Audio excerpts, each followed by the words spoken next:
बहुत बहुत धन्यवाद उपसभापति महोदय।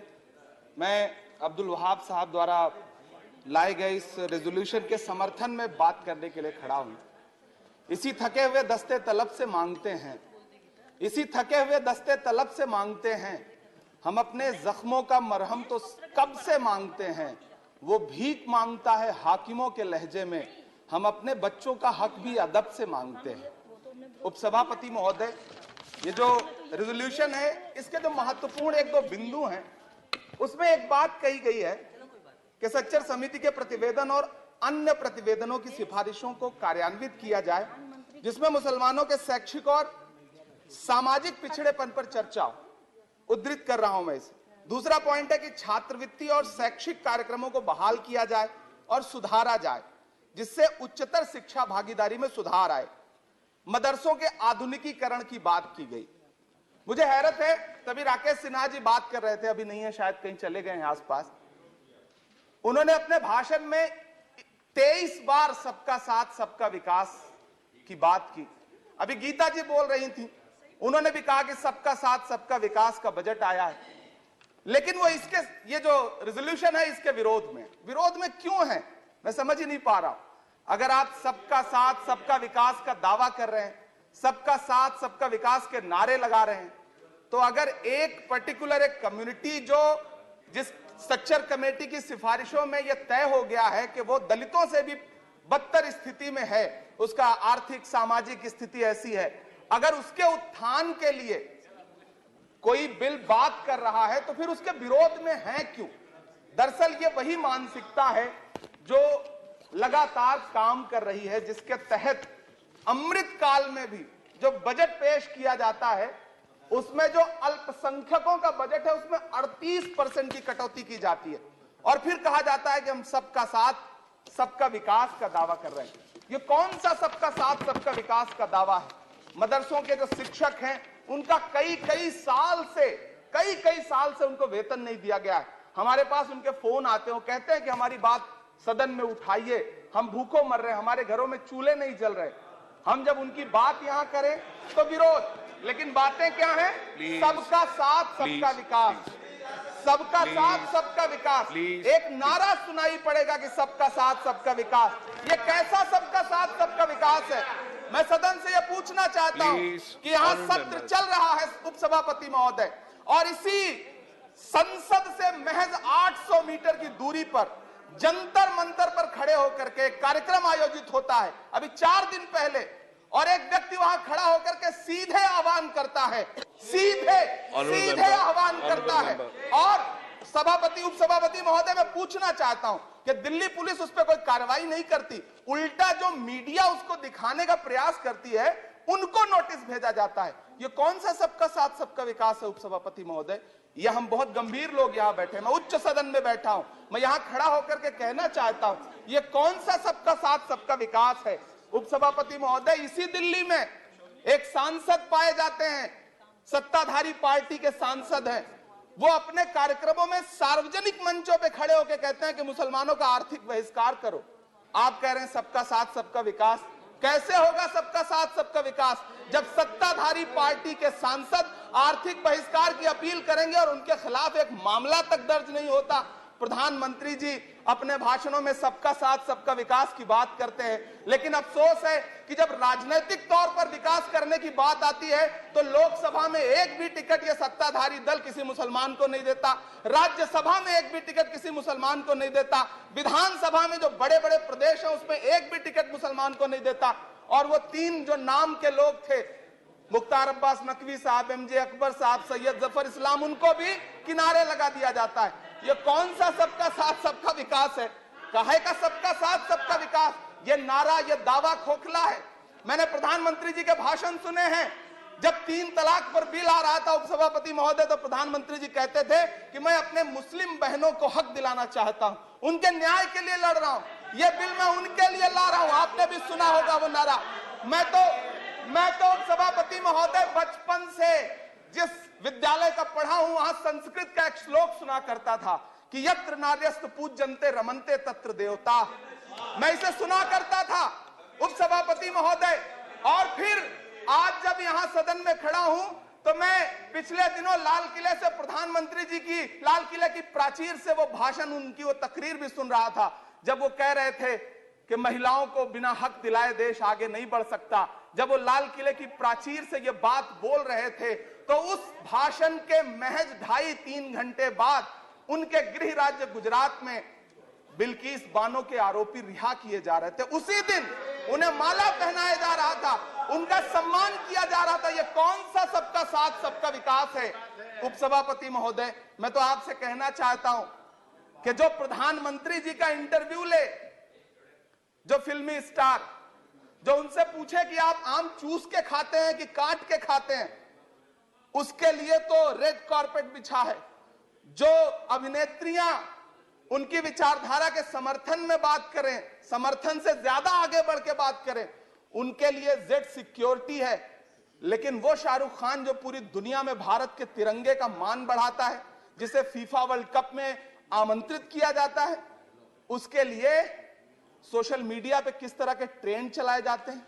कौन सा सबका साथ सबका विकास है महोदय? मेरा नाम इमरान है।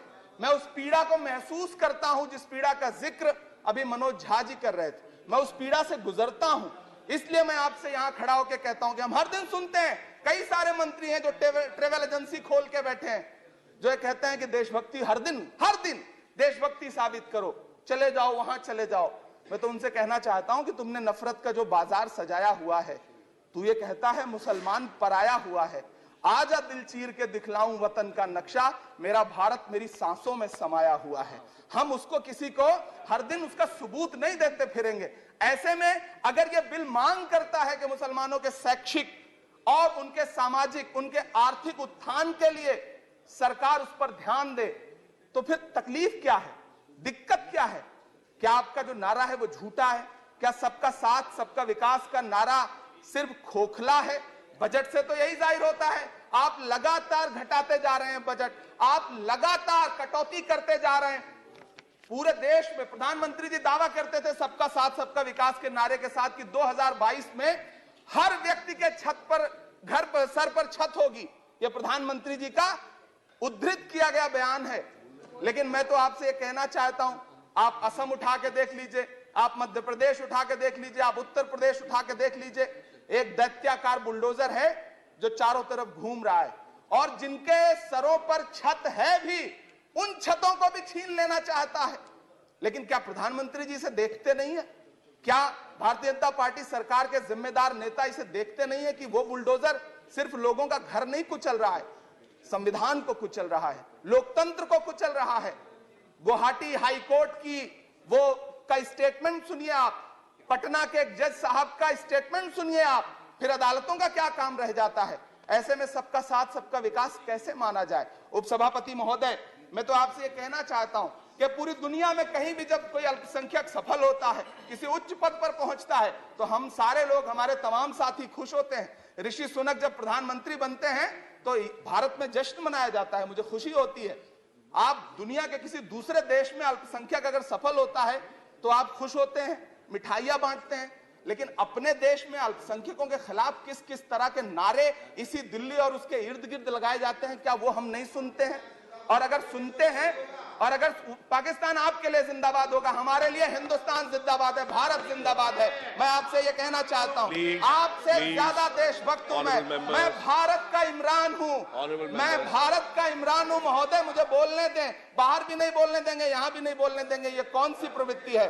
उपसभापति महोदय, मैं आपसे ये कहना चाहता हूं, ये जो साझी विरासत, अभी आदरणीय हमारे साथी राकेश सिन्हा जी बात कर रहे थे कि साझी विरासत अल्पसंख्यक बहुसंख्यक में बांटना नहीं है। मैं उनसे कहना चाहता हूं कि आदरणीय जरा सोशल मीडिया पे तो बहुत एक्टिव रहते हैं, रोज चैनलों पर भी बैठते हैं, चैनलों पे होने वाली डिबेट का स्तर देखिए। उसको रोकने के लिए हमारी सरकार रत्ती भर भी कोई कदम उठाना चाहती है? नहीं उठाना चाहती, बढ़ावा देती है। ये जो जहरीली बातें करने वाले चैनल हैं, उनके जो प्रमुख एंकर हैं, उनको सुरक्षाएं दी जाती हैं, उनको रोका नहीं जाता। कौन सा सबका साथ सबका विकास है? ये बिल जिस चीज की बात कर रहा है, अभी राकेश सिन्हा जी कह रहे थे कि प्रधानमंत्री जी ने कहा तिरंगा यात्रा निकालिए। मुझे पूरा विश्वास है कि प्रधानमंत्री जी ने कठुआ के बलात्कारी के समर्थन में तिरंगा यात्रा निकालने के लिए कभी नहीं कहा होगा, लेकिन फिर भी निकली। लेकिन किसी ने रोका नहीं, किसी ने कोई आवाज नहीं उठाई। उपसभापति महोदय, दर्द बहुत सारे हैं, लेकिन ये जो रेजोल्यूशन लेकर के आए हैं उसमें जो शैक्षिक और आर्थिक बातों को उद्धृत किया गया है, मैं आपसे अनुरोध करूंगा कि इसे देखा जाए, इसे जांचा जाए। गीता जी कह रही थी अभी भारत जोड़ो यात्रा पे कि भारत टूटा कहां है। भारत टूटा नहीं है, भारत को कोई तोड़ भी नहीं पाएगा। भारत को तोड़ने का सपना देखने वालों को हमारी आदरणीय इंदिरा गांधी जी ने 2 टुकड़ों में तोड़ दिया था, बांट दिया था। भारत को कोई तोड़ नहीं पाएगा, लेकिन भारत देश में आर्थिक तौर पर, सामाजिक तौर पर जो बंटवारा करने की साजिश मौजूदा सरकार और सरकार के अनुषांगिक संगठन कर रहे हैं, जो अनुषांगिक संगठन कर रहे हैं, उनको रोकने के लिए सरकार क्या कर रही है।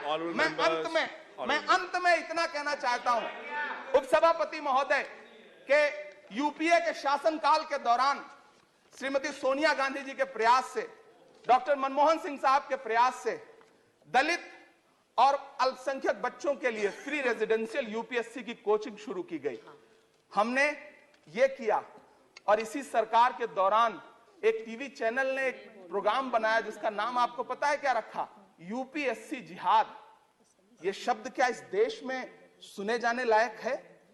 लेकिन सरकार ने क्या किया, एक शब्द नहीं बोला। माननीय उच्चतम न्यायालय ने संज्ञान लिया, जब लोग उच्चतम न्यायालय गए तब वो कार्यक्रम रुक सका। ऐसे कार्यक्रम बनाए जा रहे हैं और सरकार कह रही है कि सबका साथ सबका विकास।